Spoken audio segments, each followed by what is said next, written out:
KH2 Media, voice of people. చిత్తశుద్ధి ఉంది అనేటువంటి విషయం మనకు తెలుస్తూ వస్తూ ఉంది. ఎప్పుడైనా అప్పుడైనా ఇప్పుడైనా మొదటి నుంచి కూడా మేము ఆధారాలతో మాట్లాడినాం. ప్రభుత్వ నిర్లక్ష్యాన్ని స్పష్టంగా సూటిగా ఎత్తి చూపాం. మొదటి నుంచి కూడా గోదావరి బనకచెర్ల అంశం మీద ఆంధ్రప్రదేశ్ ముందుకు పోతా ఉంటే ఈ రాష్ట్ర ప్రభుత్వం కనీసం పట్టించుకోలేదు. మొట్టమొదలు ఈ అంశాన్ని బయటకు తెచ్చిందే బీఆర్ఎస్ పార్టీ. 24 జనవరి 2025 నాడు ఈ అంశాన్ని మేము బయటకు తెస్తే బ్యాక్ డేట్లో ఒకరోజు ముందు డేట్తోని బ్యాక్ డేట్లో ఉత్తమ్ కుమార్ రెడ్డి గారు ఉత్తరం రాసింది. ఇట్లా 2-3 సార్లు కూడా అదే జరిగింది. గోదావరి బనకచెర్ల అయినా, గోదావరి నల్లమల్ల సాగర్ అయినా, సిడబ్ల్యూసీలో డిపిఆర్ పరిశీలన జరుగుతుందనేటువంటి విషయాన్ని ప్రధాన ప్రతిపక్షంగా బీఆర్ఎస్ పార్టీ తేవడం, కాంగ్రెస్ పార్టీ ఏదో మేము ప్రయత్నం చేస్తున్నట్టు బ్యాక్ డేట్లో ఉత్తరాలు రాయడం, పేలవమైనటువంటి కేసులను కోర్టులో వేయడం, విత్డ్రా చేసుకోవడం, ఇప్పటిదాకా అదే జరుగుతూ వచ్చింది. అంటే మీరు పరోక్షంగా ఆంధ్రప్రదేశ్కు సహకరిస్తూ తెలంగాణ ప్రయోజనాలను ఫలంగా పెడతా ఉన్నారు. ఇవాళ సుప్రీంకోర్టులో మన కేసు వచ్చింది. గోదావరి నల్లమల సాగర్ కేసు ఈరోజు సుప్రీంకోర్టులో వచ్చింది. సుప్రీంకోర్టులో వస్తే సుప్రీంకోర్టు ఉన్నత న్యాయమూర్తులు ఈరోజు ఏం చెప్పినారు? ఈ కేసు నిలవదు,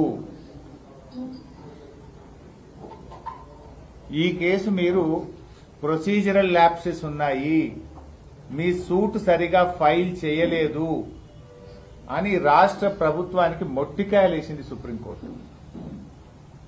మీ ఉద్దేశం ఏంటి? మీరు కావాలనే ఉద్దేశపూర్వకంగా కేసు నిలవద్దనే మీరు తప్పుడు కేసు వేసి లోపభూయిష్టంగా కేసును ఫైల్ చేసి ఇవాళ ఆ కేసు నిలవకుండా కేసు కొట్టుడు పోయే విధంగా చేసినారు. సుప్రీంకోర్టు మొట్టికాయలే. అసలు రాష్ట్ర ప్రభుత్వం ఎప్పుడన్నా వేసిన కేసులో లోపాలు ఉంటాయా? లోపాలతో కూడినటువంటి సూట్ ఎందుకు వేశారు? ఏం చేస్తుంది అడ్వకేట్ జనరల్? ఏం చేస్తుండ్రు? ఉన్నత న్యాయమూర్తులు ఏం చేస్తుండ్రు? లక్షల రూపాయలు ఖర్చు పెట్టి సీనియర్ సుప్రీంకోర్టు న్యాయవాదులను మీరు పెట్టారు కదా, మరి ఎందుకు లోపభూయిష్టంగా? ఇది ముఖ్యమంత్రి ఆదేశాలు లేకుండా జరుగుతుందా?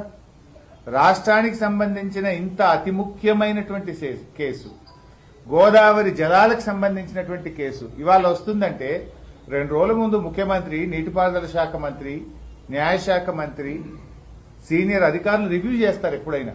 మీరు ఎందుకు రివ్యూ చేయలే?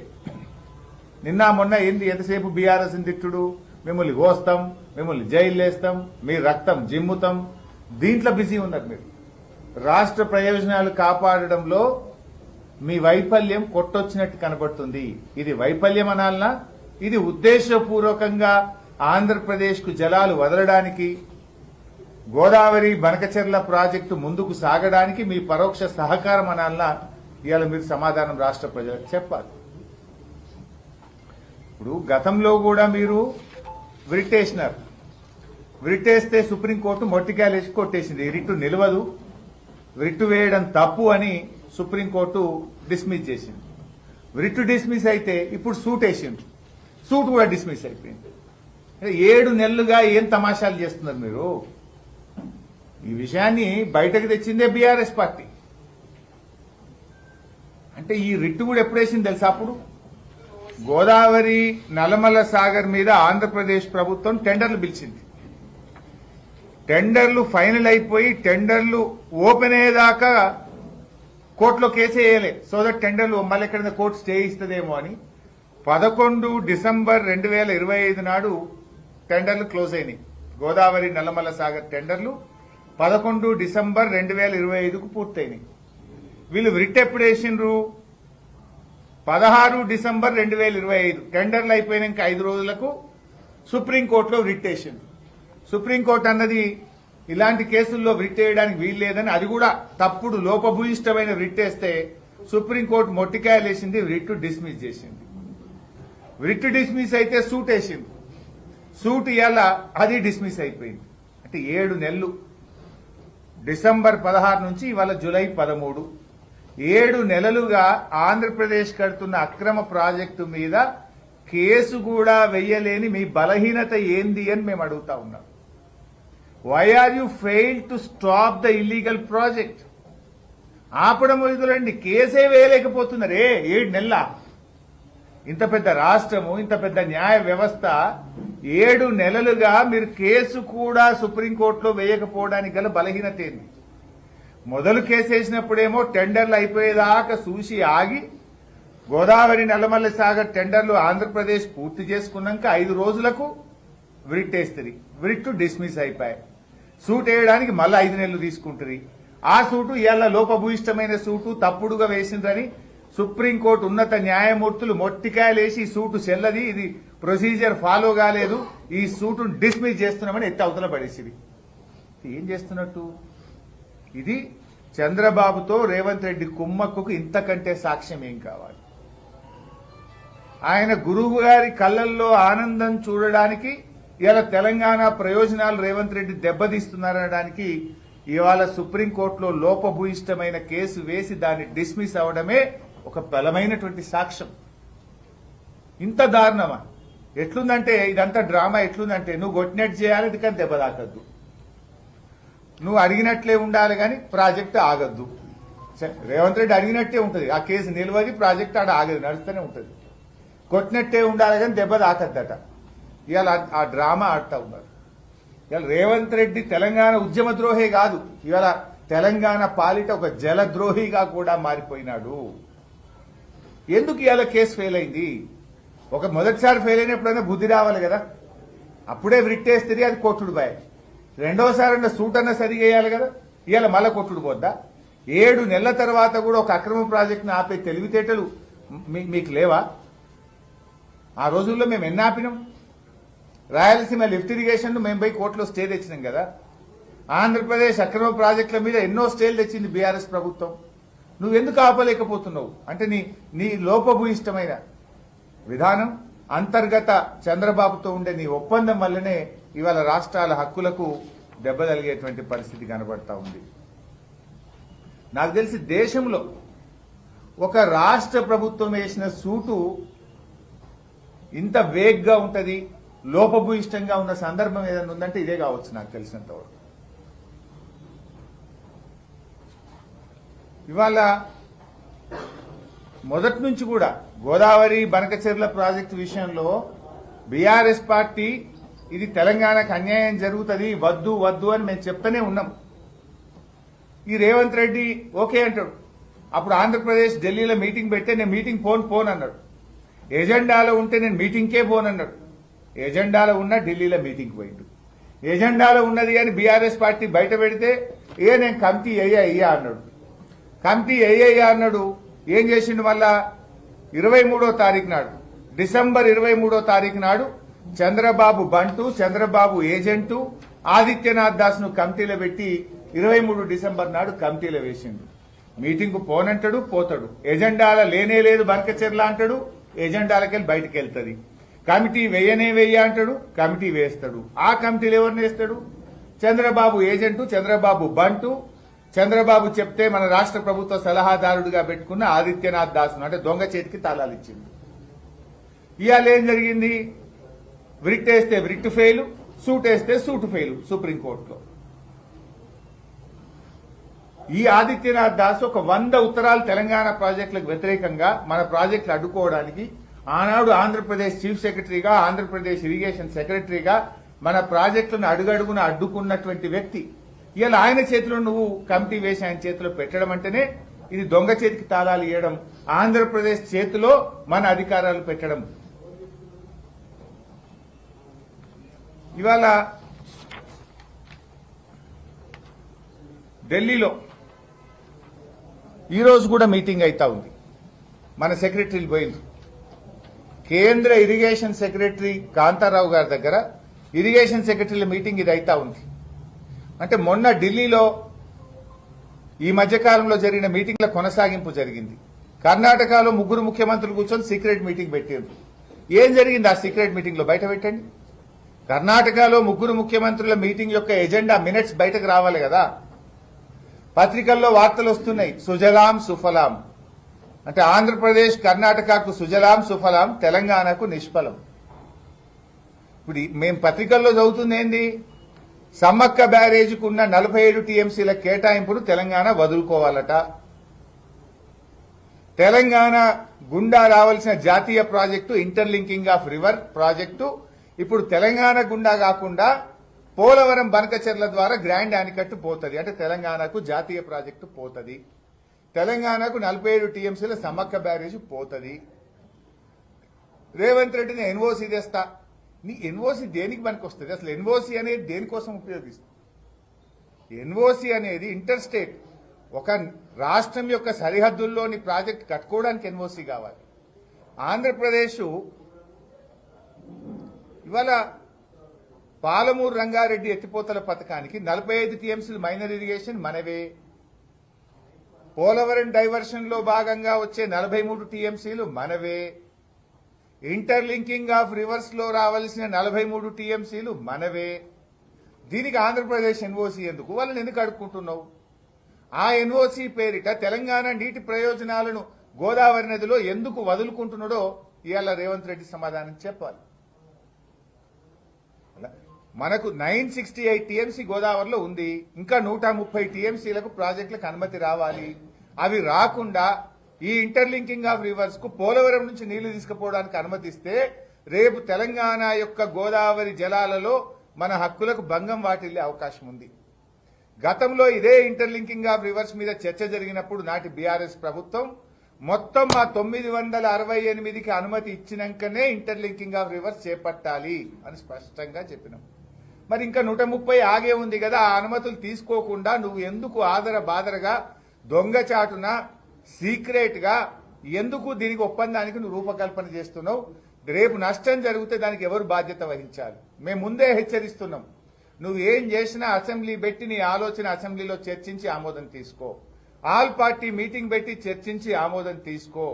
నువ్వు స్పష్టంగా ఇవాళ ఎక్స్పోజ్ అయినావు. టెండర్లు పూర్తయ్యేదాకా కోర్టుల కేసేయలే, రిట్టు డిస్మిస్ అయిపోయింది, ఇవాళ సూటు డిస్మిస్ అయిపోయింది. నువ్వు అంతా దొంగచాటు వ్యవహారం చేస్తున్నావు, రాష్ట్ర ప్రయోజనాలకు దెబ్బతినే వ్యవహారం చేస్తున్నావు.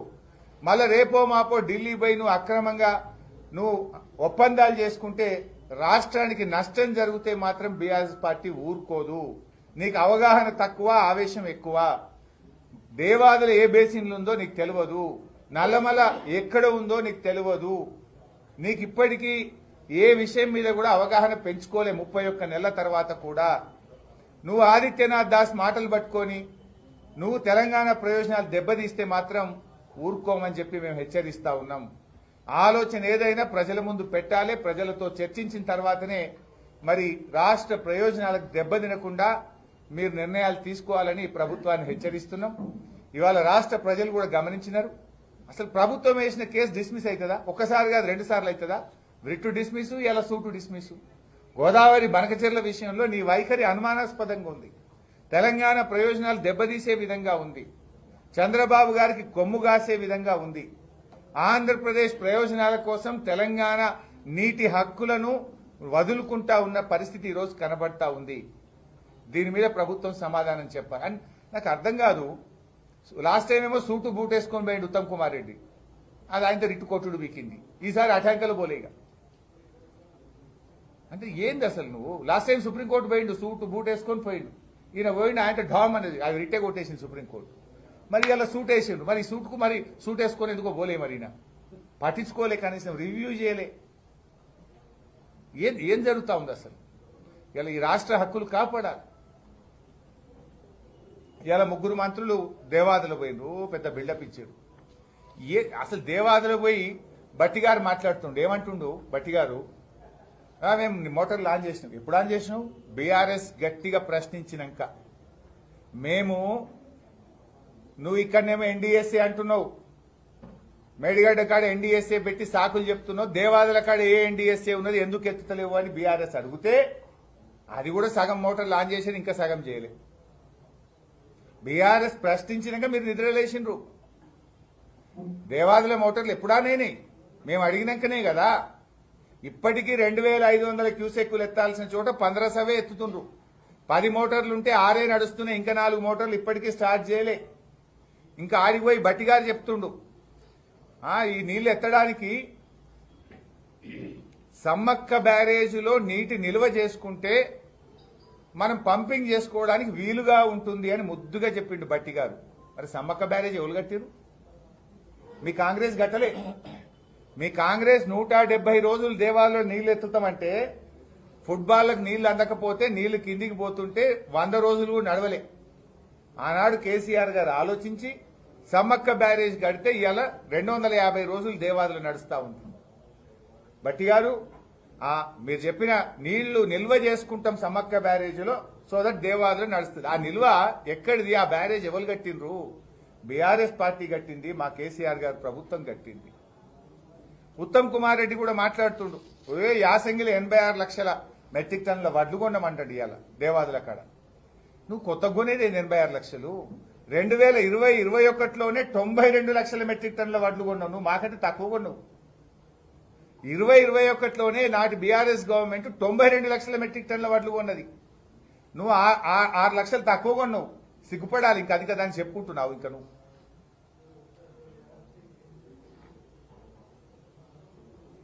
ఉత్తమ్ కుమార్ రెడ్డి అంటుండు, మేము కన్నేపల్లి పంప్ హౌస్ నడపం, అది నడితే ఎల్లంపల్లికి నీళ్లు పోవు అంటుండు. ఎందుకు నడిపోవు నువ్వు? ఇప్పుడు ఊర్లలో పల్లెటూర్లలో ఒక రైతు నడువు, జనరల్ గా వాగులో పక్కపొంట వాగు పోతే అందులో ఫుట్బాల్ వేసి పైప్ వేసి నీళ్లు గుంచుతారు. వాగులో గాని చెక్ డ్యాంలో గాని బాయిలలో కూడా అంతే, బాయిల మోటార్ వేసి గుంచుతాం కదా. ఫుట్బాల్ మునిగితే మోటార్ నడుతుంది, నీళ్లు గుంచుతాయి. ఫుట్బాల్ మునగాక తేలింది అనుకో ఫుట్బాల్, నీళ్లు రావు. ఇది అంతే. కన్నెపల్లి కాడ ఫుల్ నీళ్లు వాగులో పోతున్నాయి, ఫుట్బాల్ నిండా నీళ్లు ఉన్నాయి, మోటార్ వస్తే నీళ్ళు వస్తాయి. ఈ సామాన్య రైతుకు అర్థమవుతుంది కానీ వీళ్ళకి అర్థమైతలేదు. మేడిగడ్డ గేట్లు ముయ్యకుండానే ఫుట్బాల్ కు అవసరమయ్యే నీళ్లు అందుతున్నాయి, మోటార్లకు అవసరమయ్యే నీళ్లు అందుతున్నాయి, ఎత్తచ్చు. ఇప్పుడు ఊర్లలో వాగులో నీళ్లు తక్కువైతే కూడా రైతు ఏం చేస్తాడు? చిన్న మట్టి కట్ట ఎత్తాడు, 2 గడ్డి కట్టలు ఎత్తాడు, ఫుట్బాల్ మందం నీళ్లు అందేటట్టు చేస్తాడు, మోటార్ కూస్తాడు. ఇప్పుడు ఈడ అవసరం లేదు, వాగులు నిండా నీళ్లు పోతున్నాయి కనుక నీ మోటార్లకు సరిపోయే లెవెల్ ఉన్నది, నీళ్లు ఉన్నాయి కనుక గేట్లు ముయ్యగాల్సిన అవసరం లేకుండా నీళ్లు ఎత్తే పరిస్థితి ఈ రోజు ఉన్నది. నీళ్లు తగ్గినప్పుడు గేట్లు ముయ్యాలి. ఇప్పుడు అవసరం లేకుండా కూడా ఈ కరువు కాలంలో ఎత్తుకోవచ్చు కదా. పొంగులేటి గారు మాట మాట్లాడిండు, ఇది కాంగ్రెస్ కట్టింది దేవాదుల, అందుకే గట్టిగా ఉన్నదట. కాంగ్రెస్ కథ చెప్తే ఏం చెప్పాలి ఆయనకు? దేవాదుల టీడీపీ హయాంలో స్టార్ట్ అయ్యి కాంగ్రెస్ హయాంలో కుంటుకుంట మూలకు పడ్డది. 15 జూలై 2011 నాడు దేవాదుల టనల్లో పెద్ద ప్రమాదం జరిగి టనల్ మొత్తం కుప్పగూలిపోయి 3 కార్మికులు చచ్చిపోయింది. 15 జూలై 2011. ఇక అప్పటి నుంచి 3 ఏళ్ళు అది మూలకే పడ్డది. కాంగ్రెస్ వాళ్ళు దాన్ని పట్టించుకోలేదు. ఆ తర్వాత బీఆర్ఎస్ ప్రభుత్వం మళ్ళా మేము వచ్చినాక దాన్ని మొత్తం రీఇంజనీరింగ్ చేసి దేవాదుల ప్రాజెక్టును 3rd ఫేజ్ ను పూర్తి స్థాయిలో పూర్తి చేసి ఆ రామప్ప దేవాలయానికి ఇబ్బంది లేకుండా చేసి దాన్ని పూర్తి చేసింది మేము. కాంగ్రెస్ హయాంలో దేవాదులలో పారింది 46,000 ఎకరాలు, బీఆర్ఎస్ హయాంలో దేవాదులలో పారింది 3 లక్షల ఎకరాలు.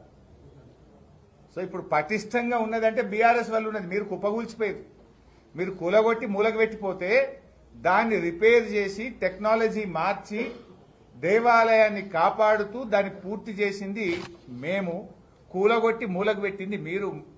పొంగులేటి గారు 33,000 ఎకరాల భూసేకరణ దేవాదుల ప్రాజెక్టుకు అవసరమైతే 30,000 ఎకరాల భూసేకరణ మేమే చేసినాం. మీరు ఒక్క 3,000 చేస్తే దేవాదులలో రిమైనింగ్ ఆయకట్టు వస్తుంది. 3 ఏళ్ల నుంచి గది కూడా చేయలే మీరు. 30,000 మేం చేసినాం, 30,000 ఎకరాల భూసేకరణ మేం చేసినాం, 3 లక్షల ఎకరాలకు నీళ్లు మేమిచ్చినాం. ఇంకో 3,000 ఎకరాలు చేస్తే ఇంకో 2 లక్షల ఎకరాలకు నీళ్లు వస్తాయి. గా 3,000 ఎకరాలు చేయడం కూడా 3 ఏళ్లలో మీతో కాలే. ఇలా దేవాదులకు నీళ్లు అందుతున్నాయంటే మేం కట్టిన సమ్మక్క బ్యారేజ్ వల్లనే అందుతున్నాయి. దేవాదుల కూలిపోయి మూలకు మీరు పెడితే దాన్ని మరమ్మతు చేసి మేము పూర్తి చేసినాం కనుకనే ఇవాళ 3rd ఫేజ్ దేవాదులు నడుస్తున్నాయి, నీళ్లు వస్తున్నాయి. ఇలా పటిష్టంగా ఉన్నదంటే మా వల్ల ఉన్నదనే విషయాన్ని ఇవాళ గౌరవ మంత్రులు గుర్తుపెట్టుకోవాలని చెప్పి నేను కోరుతూ మీ అందరికీ పేరు పేరున నమస్కారం. జై తెలంగాణ. ఫ్యాన్ లేరా బాబు, ఏం ఉడకపోస్తుంది బిడ్డ, ఉడకపోస్తుంది, మాట్లాడొస్తుంది, రూమ్ బాగాలేదు.